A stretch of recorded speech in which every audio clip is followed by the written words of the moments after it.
It is now my privilege to introduce Representative Mike Turner, who represents Old Hickory, Tennessee in the General Assembly.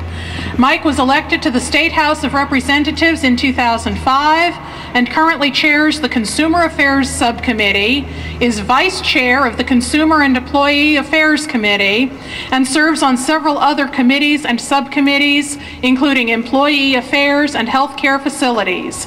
He's a fighter and an EMT and a union leader himself. Please welcome Representative Turner.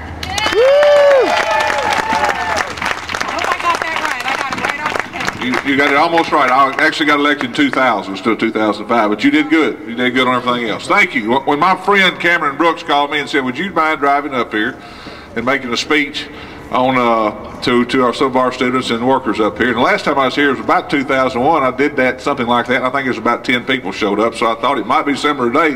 But good night. What a crowd and what a beautiful day. Woo! I didn't go to UT. I actually went to MTSU, but my wife went up here, and I spent a lot of time up here making sure she wasn't dating football players. So I came up here a whole lot. And my daughter, Taylor, actually starts here in January, so she'll be a freshman here in January. And so we're proud to have her up here. Before I go any further, I want to recognize a hero of mine that's in the crowd today. You know, we sometimes, the legislature, get accused of doing a lot of things, but and sometimes you don't get recognized when you do stand up for what's right. In Knoxville, lucky they have a man here. He's in the crowd today who represents them here. He is not afraid to vote on a progressive issue. When it comes time to making the tough decisions to vote for a tax, he's demonstrated over the years he'll do it. And ladies and gentlemen, there's not a better man. Y'all cannot have a better man to represent you here than my friend Joe Armstrong, who's right over here.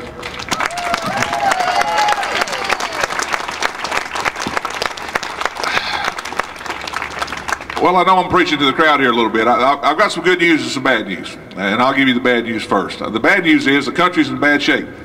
We've gone through the most mismanaged government for the last 8 years. The most,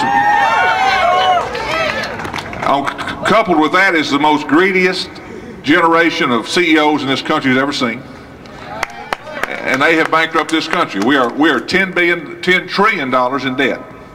Our budget deficit is for this year is almost $1 billion. That was before the buyout. Excuse me, that was before the buyout. Now coupled with this buyout they got, where all the greedy Wall Street bankers are going to get bought out. I thought we should have probably bought out some student loans before we started helping those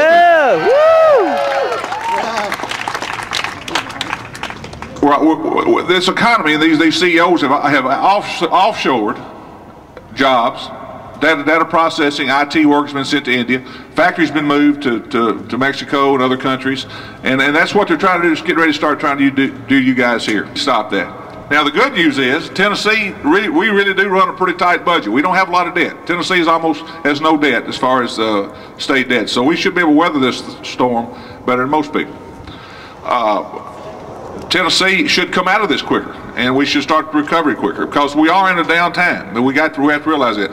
We were $575 million short of our budget goals last year. That was last year. And this year is going to be a worse year than last year for revenue, because Tennessee is based on the sales tax. And if people aren't spending, and people aren't traveling out buying gas and things like that, people don't come to Tennessee to the Smoky Mountains or Opryland in Nashville. Well, Opryland's not there anymore, or Opryland Hotel, those type of places. Our budget, we don't make a lot of money in the budget, so it is true that we are in difficult times. But the problem is who's going to take the brunt of these cuts? Now, in the past, it's always been the people at the lower end, the students, the workers. They tend to get it first.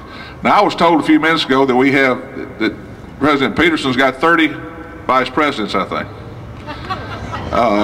You know, if the United States can get by with one vice president, I think the University of Tennessee can probably get by with one. So we need to look at that. We need to look at all these things so they start cutting across the board and cutting workers out.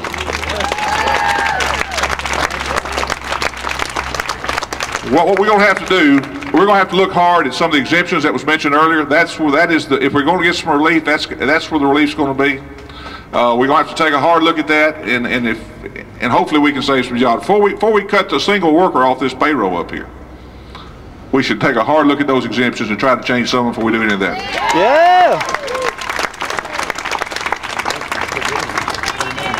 And the rainy day fund. Now, I was actually one that coined the phrase last year. I think that to tell the governor it was raining last year, and we didn't cut it, and we still got $1 billion in the rainy day fund. This year is going to be worse. I don't know what you saved it for. Rainy day funds for emergencies. I don't know what you saved it for. If it's not raining in this country right now, I don't know when it's going to. And I hope I'm not here when it does. If this is not bad, this is bad. We're in a bad economic downturn. But the other good news is you guys are doing the right thing. When it comes time to cut budgets in Nashville, and we don't like cutting budgets, believe me. I fought for it. Joe has fought to stop these cuts. We tried our best last year to do everything we could for the state employees that got trimmed last year, and tried to make sure the buyout package was worth even attempting to do. So it hurts us to do those things. But a lot of times we don't put a face on it. You know, it's easy to sit up there and they bring you a list and say, okay, we're going to cut $17 million out of UT, or we're going to cut $30 million out of the UT system, or MTSU's going to give up $3 million, or whatever. It's easy to sit there and just see the raw numbers and not get emotional about it. But when you get out here and see the people and see how it affects the people, then it's harder to do. And that's where you guys got to come in, united together with your union. I've been a union man my whole life, and I've seen the results it has when people stand together. Now, I would like to tell you, when we make these cuts in Nashville, we do the right thing. And then we got divine guidance from above on who gets cut. But that's not the case. The real case is the people that scream the loudest don't get cut as much. And that's the bottom line. So you're doing the right thing. You're organizing, you're getting together, you're sending people to come to Nashville and talk to us. Talk to Harry Tindall, who's another good champion you guys have up here. Harry Tindall's a great representative for you guys. But talk to Harry, talk to Joe, talk to the people, talk to Stacy Campfield and Harry Brooks, these other guys up there, and tell them, do not cut this budget. And my prediction is you'll get a lot more bigger ear from Joe Armstrong and Harry Tindall than you will from other guys. But you still got to ask them, and you still got to demand that they listen to you and make sure we don't make these cuts to the bottom half of the people and leave the top people alone in this state. That's what we got to do.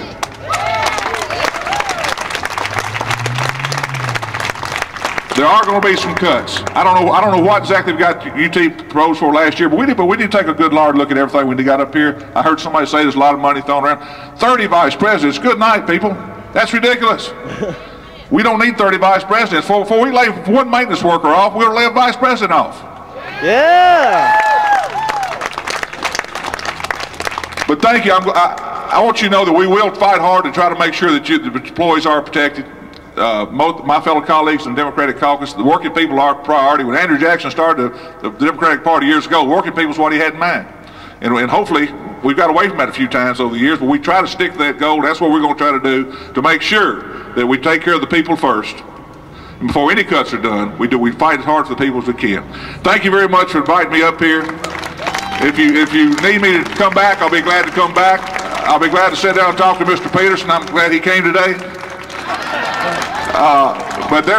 But he's over the big meeting right down the street here, I think. Right now they're making decisions or talking about decisions. And I hope they hear us. So let's give a big old loud roar. Maybe they'll hear us down the street there. Thank you very much.